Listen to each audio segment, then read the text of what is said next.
Welcome to the Trellix Spotlight series. My name is Nick, and I will be your host. Today's session will focus on data loss prevention and analyzing data protection needs with modern use cases. This webinar will be recorded. If you prefer not to participate in the recorded session, please feel free to disconnect at this time.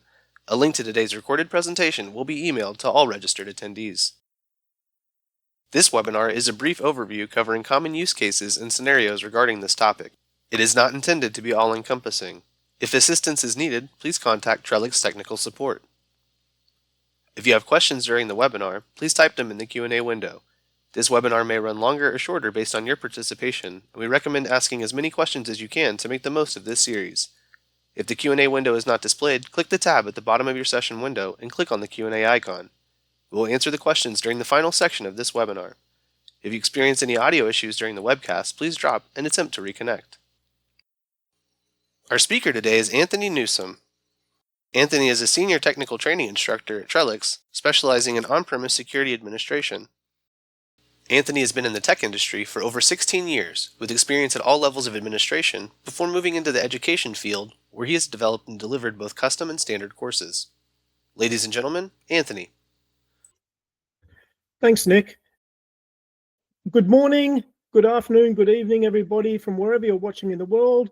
As you can see from our agenda today, what we're doing is we're doing a use case investigation based around the current data security landscape that we're seeing around the world.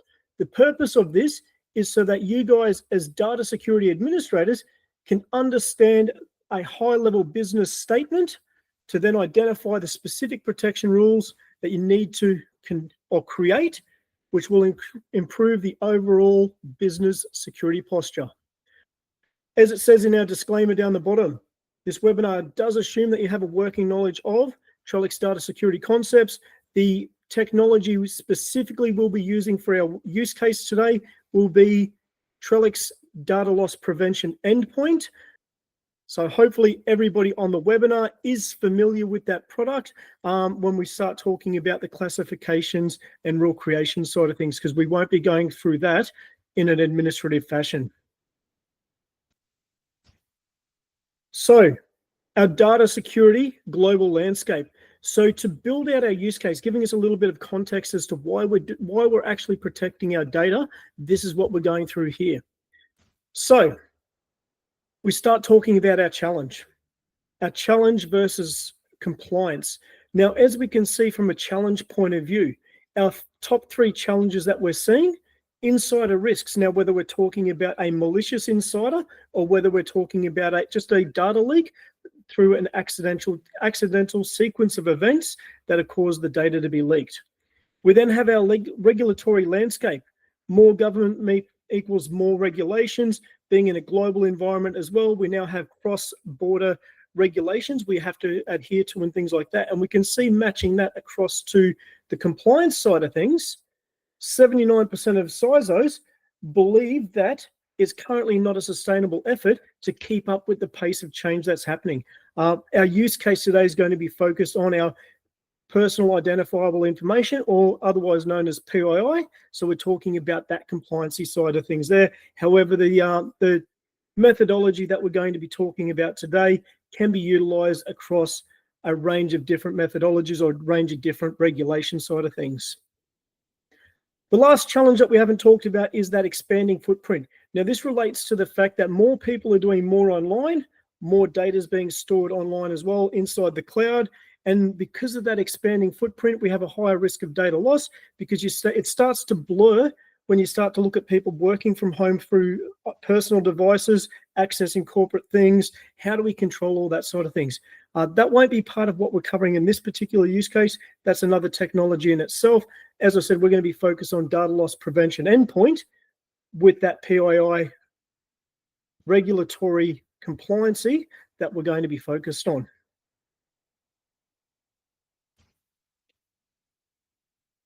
So when we look at the Verizon data breach investigation report, as you can see through there, when we're talking about the human element, so we're talking about data breaches here where humans were involved, 68% of those breaches, humans had some kind of impact from an insider point of view.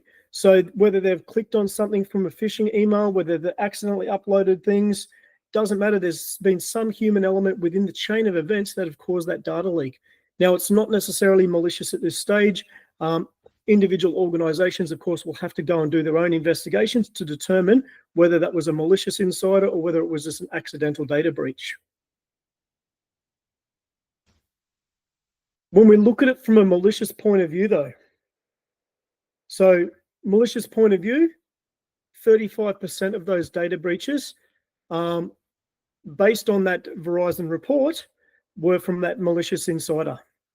Of those 35%, we're looking at about 90% of those were based around financial motivations. And as you can see from a time to detect, 200 days on average.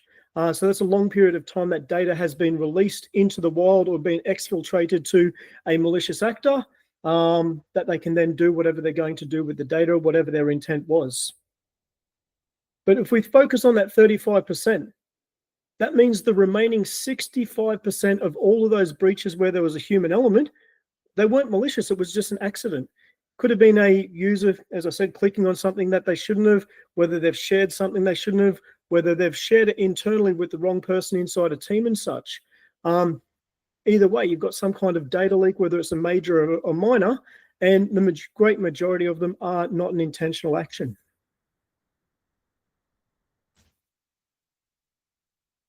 So when we look at that data expanding, storage information. So if we look at worldwide, this includes both on-premise solutions, on-cloud solutions, all of that, 200 zettabytes in total by 2025. That is a lot of data. That is a lot of data that's being stored both on internal networks as well as external networks through cloud providers. It's a crazy amount of data. As you can see through that, users do more online. The estimation from Gartner that enterprise browsers will become core platforms for workplaces, which means more and more business-facing or business-orientated organizations will be using a lot of enterprise solutions, utilizing web browsers, accessing cloud storage and things like that itself. So, a data security business use case. With this particular use case, a bit of a disclaimer here. This is based on a fictitious company. We will be examining TechLearn, a fictitious global education company. They've recently acquired a data loss prevention endpoint, and they're starting to look at how they can prevent any kind of malicious insiders or accidental data leaks from their local endpoints. And we're going to be focused on their first priority.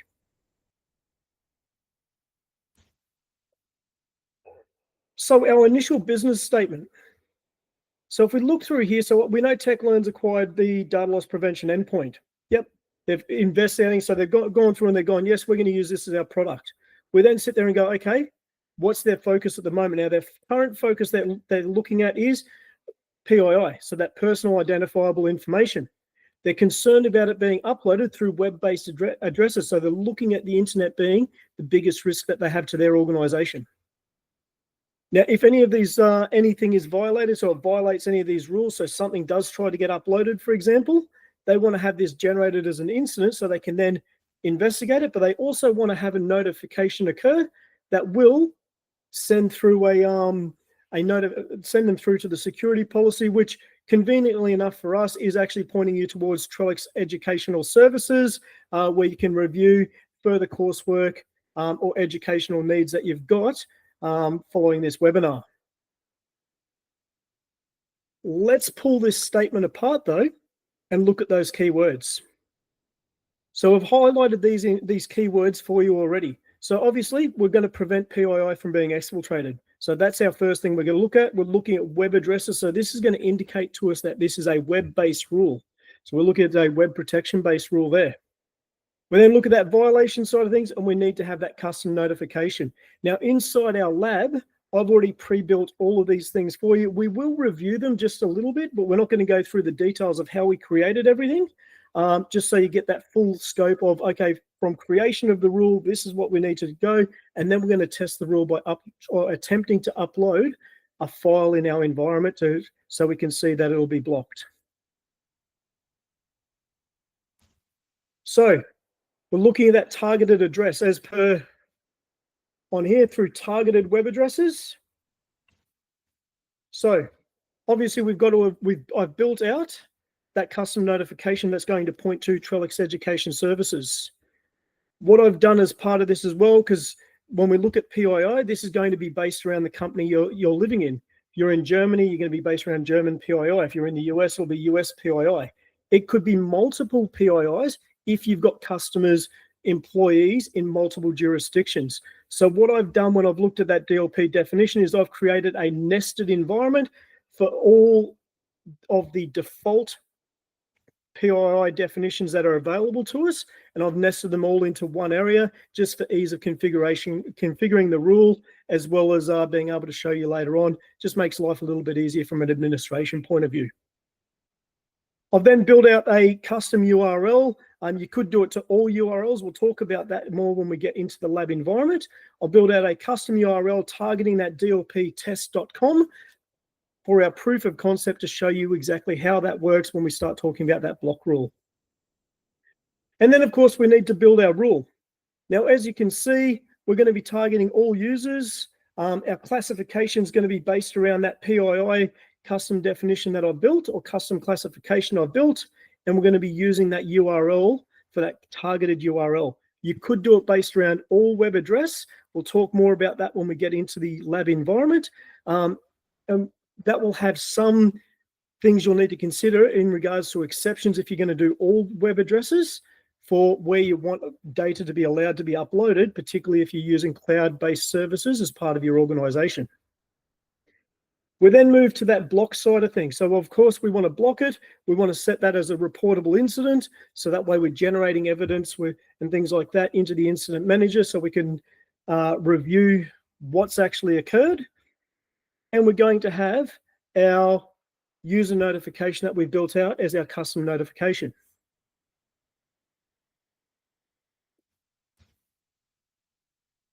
So hopefully everybody's kept up with me so far. What we're going to do now is we're going to go into our lab environment now, and we're going to start to investigate this. So let's enter our lab, and we're going to build this out. We're going to investigate what we've done so far.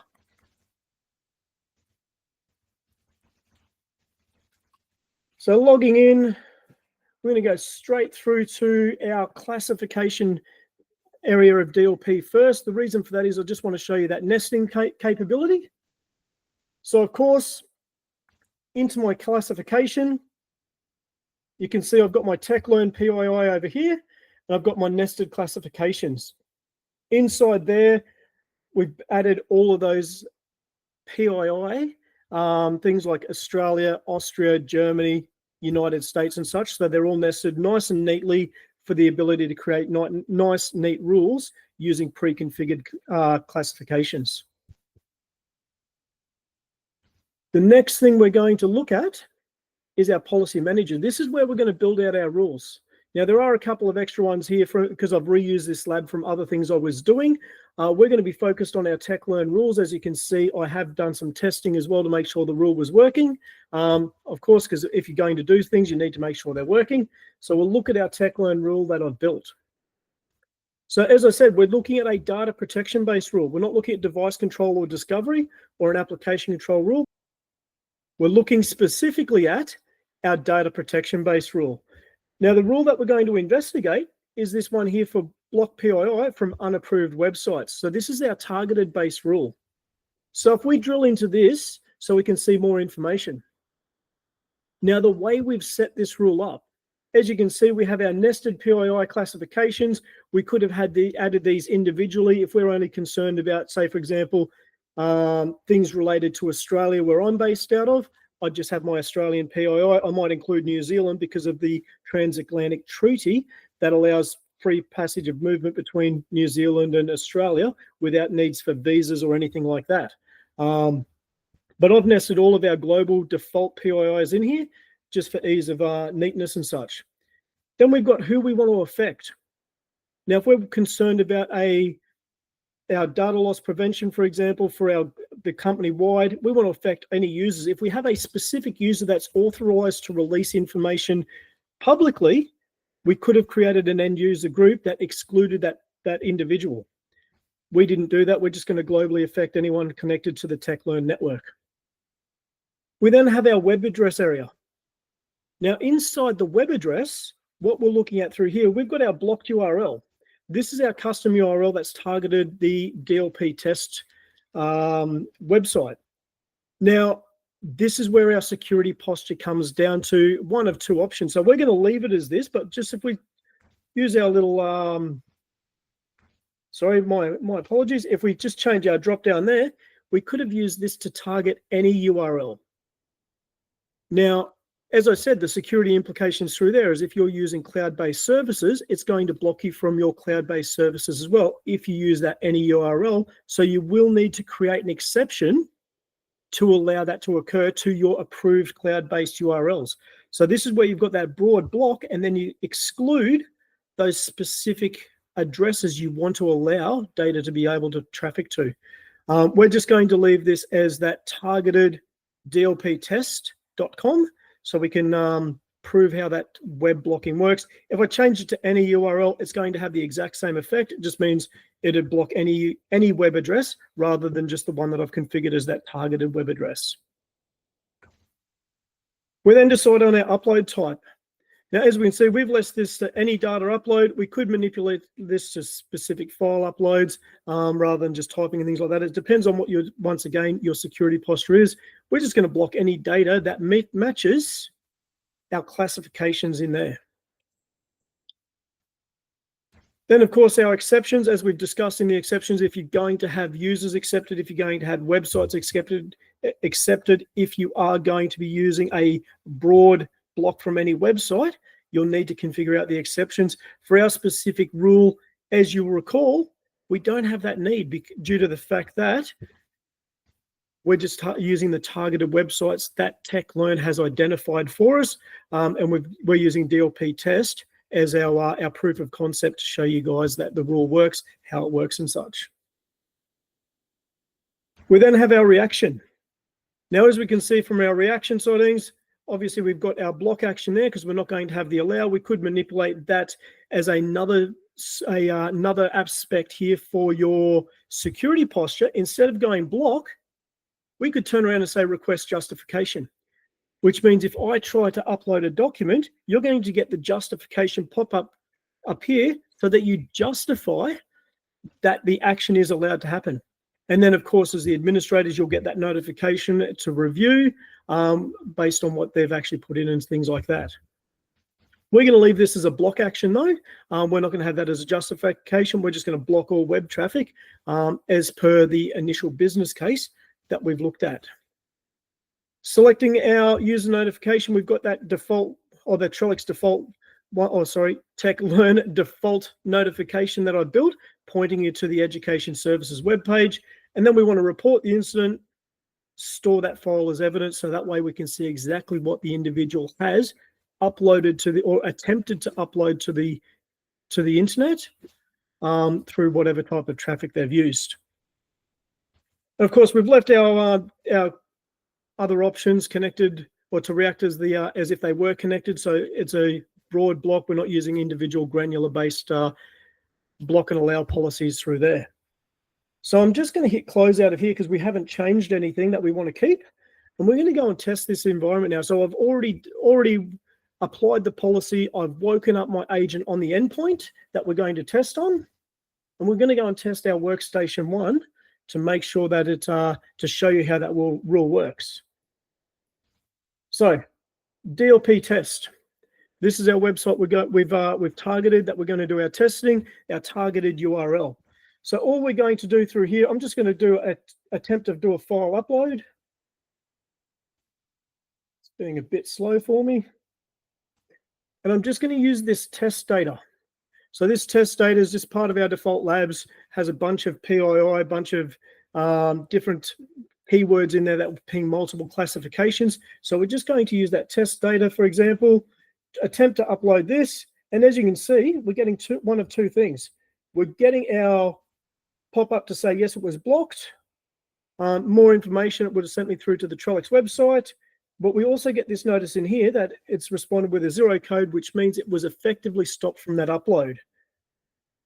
If we wanted to investigate this from here, we'd have to wait for the agent to send the event through to our incident manager. So then we could have our analysts go through, analyze what actually occurred, to then take action as they need to. That completes our use case investigation, essentially. I'll hand it back over to Nick for the Q&A. Thanks, Nick. Thanks, Anthony. As a reminder for everyone, Trellix Education Services offers exceptional training to go along with our award-winning products. If you would like to learn more, please visit the website listed on your screen to see all of our offerings. Are you wanting to learn more about upcoming Trellix product features and innovations? Join Trellix technical experts in a weekly 30-minute Tech Talk webinar series. Every week, you'll get a peek under the hood at Trellix technology and see a short demo spotlighting key capabilities from across the industry's most comprehensive portfolio of cybersecurity solutions. Now let's get our Q&A session started. I see we have several questions, but it's not too late to add your question. Please type it in the Q&A window to submit. Additionally, take a moment to fill out the survey. Your feedback and suggestions are always appreciated.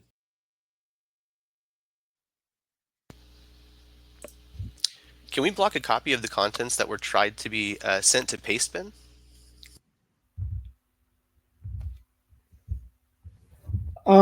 Great question. Yes, we can block that. So that's just the same. So in the example that we used, we've targeted that DLP test website.